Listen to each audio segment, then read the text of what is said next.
We are looking at how to pronounce these words in more confusing vocabulary in English. Stay tuned to learn more in British English. The pronunciation is as capillary. Let's break down the pronunciation. 4 syllables. Capillary. Stress on the second syllable here. In the UK, it's said as capillary. In the US, in American English, however, it's usually pronounced as capillary, with a stress on the first syllable. Capillary. Capillary.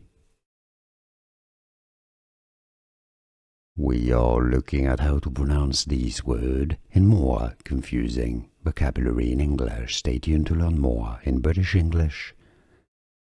The pronunciation is as capillary. Let's break down the pronunciation. 4 syllables. Capillary. Stress on the second syllable here.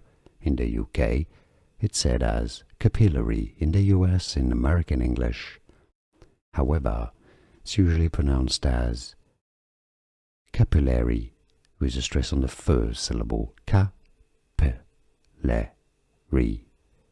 Capillary. Here are more videos on how to pronounce more confusing words and names too many mispronounced. Like this video if you found it useful. I appreciate your support. I'll see you soon and thanks for watching.